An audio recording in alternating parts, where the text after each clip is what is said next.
श्रीमद् भगवद गीता आपके हर प्रश्न का उत्तर देती है, आपकी हर समस्या का हल देती है। चाहे वो परेशानी आपके मन की हो या धन की हो या आपके शरीर की हो या आपके रिश्तों की हो, आपको अपनी हर समस्या का उत्तर श्रीमद् भगवद गीता में जरूर मिलेगा। आज हम उसी श्रीमद् भगवद गीता के अनमोल उपदेश आपको बताएंगे जो आपकी पूरी जिंदगी बदल देंगे। बस आप इन बातों को वीडियो के अंत तक ध्यान से सुनिए। एक गुरुजी ने अपने एक शिष्य को पारस का पत्थर दिया। उनका वो शिष्य बहुत आलसी था, हर काम को कल पे टाल देता था। तो गुरुजी ने उससे कहा कि मैं तुझे ये पारस पत्थर दे रहा हूँ। इस पारस पत्थर से जब तू लोहे को स्पर्श कराएगा तो वो लोहा स्वर्ण बन जाएगा, सोना बन जाएगा। और ये पारस पत्थर मैं तुझे 1 महीने के लिए दे रहा हूँ। जब 1 महीना समाप्त हो जाएगा तब मैं तुझसे ये पत्थर वापस ले लूंगा। तब तक तू इस पत्थर को अपने पास ही रख। गुरुजी का वो शिष्य बाजार में लोहा खरीदने के लिए गया। जब बाजार में वो लोहा खरीदने पहुंचा तो उसे लोहे का वो रेट बहुत महंगा लगा। उसने कहा थोड़े दिन रुक के ले लूंगा, जब लोहे का रेट कम हो जाएगा। पर उसकी बुद्धि में ये बिल्कुल नहीं आया कि इस लोहे को मैं सोना बनाकर बहुत अधिक धन बना सकता हूँ। लेकिन उसके मन की सुस्ती, उसके मन का आलस्य, उसकी वजह से उसने उस काम को कल पे टाल दिया। ऐसे ही करते करते पूरा महीना समाप्त हो गया।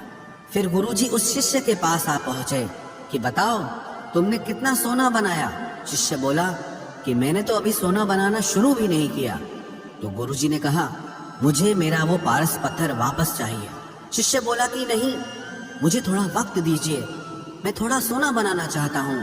गुरुजी ने कहा कि ये पारस पत्थर पूरा 1 महीना तेरे पास था पर तू कुछ नहीं कर पाया, लेकिन अब समय समाप्त हो चुका है। ऐसे ही ये हमारा जीवन है, हमारी जिंदगी है, और ये समय ही पारस पत्थर है। हम समय के एक एक पल से अपने जीवन को सोना बना सकते हैं, लेकिन हमें ये लगता है कि हमारे पास बहुत समय बचा है। एक दिन जिंदगी को जी लेंगे, एक दिन जिंदगी में खुश हो जाएंगे, लेकिन वो दिन कभी नहीं आता और हम जिंदगी भर भागते रहते हैं, चिंता करते रहते हैं, दुखी होते रहते हैं, लेकिन जिंदगी को जीना, खुश रहना हम भूल जाते हैं। इसलिए गीता का ज्ञान हमें ये सिखाता है कि आप आज में जीना सीखो, इस पल में जीना सीखो। गीता का तीसरा उपदेश यह है कि मौत से डरना बिल्कुल व्यर्थ है। श्री कृष्ण ने गीता में कहा है कि ये संसार मृत्यु लोक है, जिसका भी जन्म हुआ है वो एक दिन जरूर मर जाएगा। जिसका आरंभ हुआ है उसका अंत अवश्य होगा। हम इसे रोक नहीं सकते। जैसे हम रोज कपड़े बदलते हैं, वैसे ही हमारी आत्मा नया शरीर धारण करती है। मृत्यु सिर्फ इस जीवन का एक नया आरंभ है, इस जीवन का अंत नहीं है। आत्मा कभी नहीं मर सकती और ना ही उसे कोई मार सकता है, लेकिन मौत का डर मनुष्य को सबसे ज्यादा लगा रहता है। मौत का दुख भी इंसान को सबसे ज्यादा होता है। एक पेड़ में 2 पक्षियों का जोड़ा रहता था। उन दोनों को एक दूसरे से बहुत प्रेम था। उन्होंने साथ जीने मरने की कस्में खाई थी। एक दिन वहां एक शिकारी आया और उसने एक तीर चलाकर वहां पेड़ पर बैठे मादा पक्षी को मार दिया। तो वो अकेला नर पक्षी रोने लगा कि मैं तुम्हारे बिना कैसे जी पाऊंगा, तुम्हारी जगह मेरी मृत्यु आ जाती, मेरा जीवन तुमको मिल जाता। वो रो रो के बहुत विलाप करने लगा। इतने में ही उस शिकारी ने दूसरा तीर चलाया और उस नर पक्षी को भी मार दिया। वास्तविकता में ये कहानी हमारी ही है। हम भी रोते रहते हैं जब कोई मरता है तो, लेकिन हमें ये नहीं पता कि एक न एक दिन हमारा भी जीवन समाप्त हो जाएगा।